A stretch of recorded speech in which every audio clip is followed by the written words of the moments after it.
be over.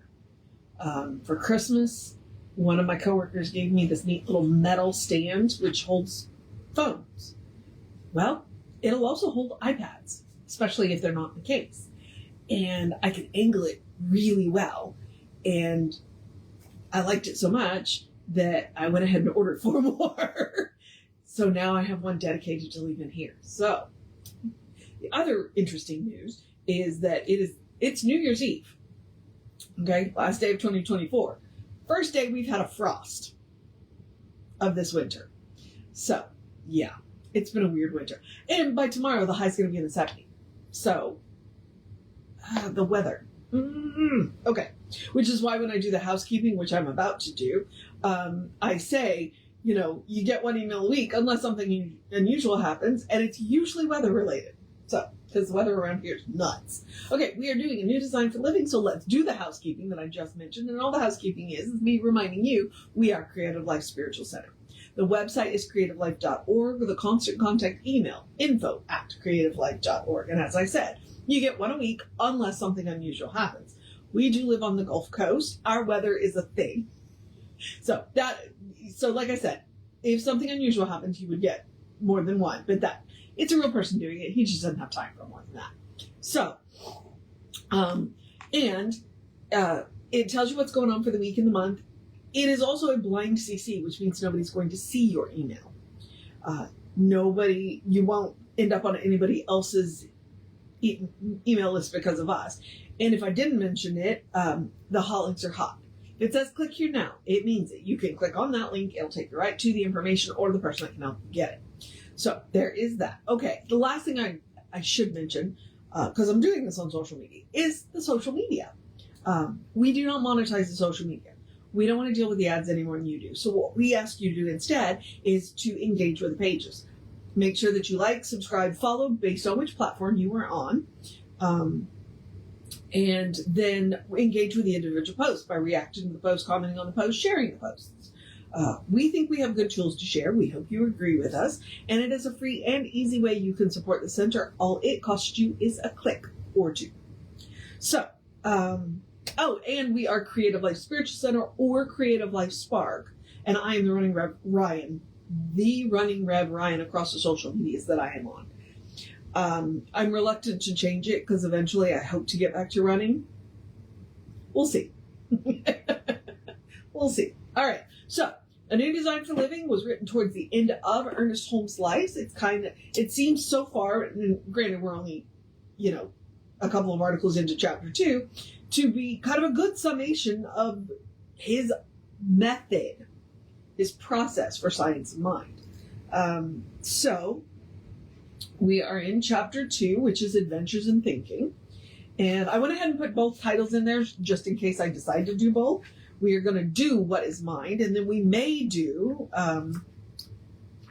the second one, which is Your Freedom to Think. So let's get on with it. What is mind? We may feel that our minds are our minds, that they are individual entities having no connection or relationship to anything else. It is important that we change our thinking in this respect. World-famed physiologist, Sir Charles Sherrington once wrote, perceiving mind and the perceiving world are both parts of one mind. Hang on. I don't think I got his quote right. World-famed physiologist Sir Charles Sherrington once wrote, perceiving mind and the perceived world are both parts of one mind. No one has ever shown the least ability to create mind, nor could any happenstance in nature ever evolve it. Certainly, the brain is a thing that has resulted from the action of biological law in the development of the human body. But, as we have just seen, it is not enough. There is the mind, that immeasurable, intangible thing which does not come out of nowhere and nothing. It has to have a source, and that source could only be something like it, the one mind or intelligence.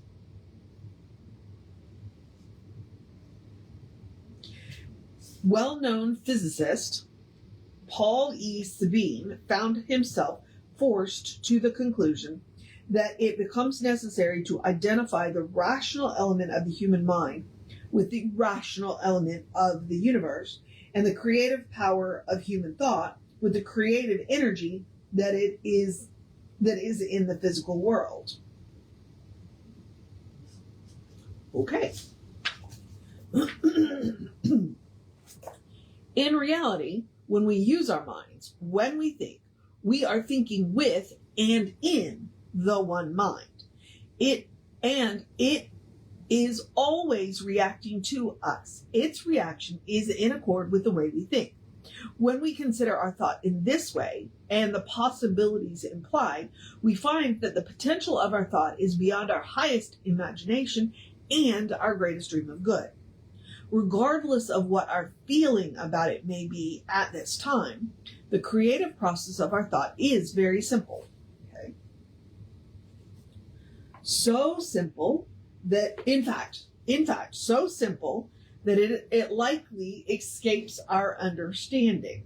We overlook the obvious and seek to confuse, complicate, and become terribly involved with something that is very simple.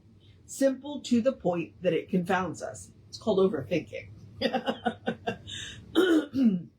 What is it that is so simple, plain, and obvious? Nothing more than this. It is done unto us as we believe. And he put an exclamation at the end of that sentence, by the way. When we consider this idea in connection with the thought in the form of prayer, we must believe we have what we have prayed for, then we will have it. In this way, prayer becomes its own answer through the creative nature of thought, whether it be used for the healing of illness or the betterment of conditions. And what is effective prayer other than the process of thought being clearly directed for a greater experience of good for ourselves or others? Okay? It is done unto us as what we believe. Basically, what we believe, we look for confirming evidence of what we believe. It's as simple as that. We look for confirming evidence of what we believe. So whatever we believe, we will find confirming evidence of. So if we believe that the world is good, we'll find evidence of that. If we believe that the world is bad, we will find evidence of that. It is done unto us as we believe. Which is why it's really important to be aware of your trend of thoughts. All right. Let's go ahead and do your freedom to think. How are we directing our thought? We are free to think in any direction we choose. There is nothing that says we have to think one way or another. Just as there could be no restrictions on the thought of God, so there are no restrictions on what we think. We alone may determine what thoughts we desire to entertain. This prerogative is on our part seems to get us in trouble, probably more easily than it gets us out of trouble. Why? For one reason or another, we find ourselves surrounded by people who are wallowing in fear. Oh, well, okay. Fear of this and that, fear of anything that comes along. We seem to be afraid of anything we do not know about. We fear what an ache may mean. We fear what tomorrow will bring. We fear we may lose what we have. If and when a fear becomes something significant, we know what we have to cope with and can do something about it. But until then, we seem fearful of everything. Fear is nothing but a process of thought, and thought is creative. So we come to experience what we have feared! Exclamation point. Logical. Sad but true. And he said that. That was not me. He said logical, period. Sad but true, period. But once we are aware of what our patterns of thinking may have done to create the undesirable situation, we find ourselves in today. we are in a position to switch from creating what we don't desire to building a future which will contain the abundance, harmony, and perfection that has to reside at the heart of the universe. We got ourselves into trouble. We may now find ourselves, hang on. We got ourselves into the trouble we may now find ourselves in, and we can just as easily get ourselves out of it. We begin by saying that the greatest discovery humanity could ever make was the discovery of the creative power of their own thought. Perhaps the greatest achievement humanity can attain to is the creative use of their thought for the experiencing of greater good in every aspect of living. Or we began by saying. So, basically, there's one mind, and we are free to use it any way we want. And that mind will respond to us the way we use it. So it is up to us to use it well, to use it efficiently, to be aware of what we are thinking, to be aware of, thoughts are things and thoughts have consequences. We don't have to worry about every little individual thought. We have to worry about the pattern or the trend of our thoughts. And that's where I came to understand what pray without ceasing means. Every thought has the potential to be creative. Not every thought is creative, but every thought has the potential to be creative. When we are aware of that, we will choose our thoughts more carefully. I don't even want to say cautiously, more carefully. We will be more aware of where our thoughts are going, and we will get off of tracks sooner. Because I think it's the Japanese that have a saying, when you notice you're on the wrong train, get off, because the return ticket costs more the longer you're on the train. So as soon as you notice you're on the wrong train, get off, because the return ticket will cost more the longer you're on the train. All right? So it's like when you notice that your thoughts are getting, a little morbid, interrupt that thought train. Get off that track. Go buy a ticket to a different train. So, and take that train somewhere else. Take that train of thought somewhere else. So, and that's where your friends and your family, and he did say the people we surround ourselves with. And I love what I do. I do care very much about the people that I do it with. And I am admittedly a bit of a Pollyanna, but my boss, the owner of the store, can be a little bit of a negative Nelly. And so some days it's a matter of making sure that I don't take on her negativity. I don't know that I can influence her into my positivity. I try really hard. But, I just have to make sure I don't take on her negativity. I want to stay Polly, not Nelly. So there's that. All right, beloveds, that is it. So for the final time in 2025, I'm going to encourage you to have a great day, a wondrous day, a fantastic day, a magical day, an enchanted day, a wonderful day, an awesome day, an amazing day, a take care of yourself day. And you got this day. And let's wrap this year up day. Gift wrap it and kick it on down the road. We are done and moving on. I don't know what I was about to say day.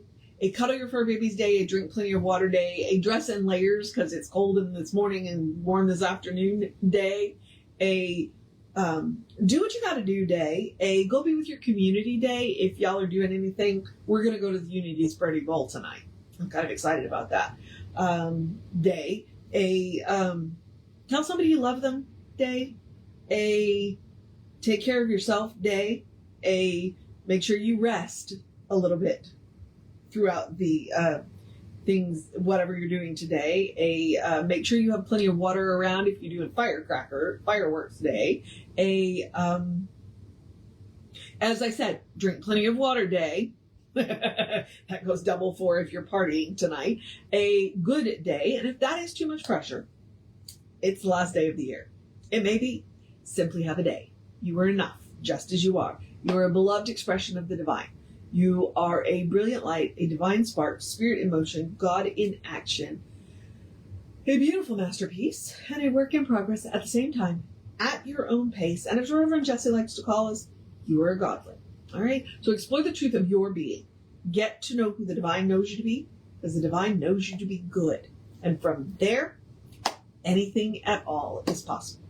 All right, beloveds, as I said, last day of the year. Reverend David should be on around 5 p.m. with you. I'll be back with you around 9-ish tomorrow. I have the day off, but my partner does have to work. So I get to watch the Rose Parade. So I will do this before I watch the Rose Parade. Take care of yourself. It's the last day of the year.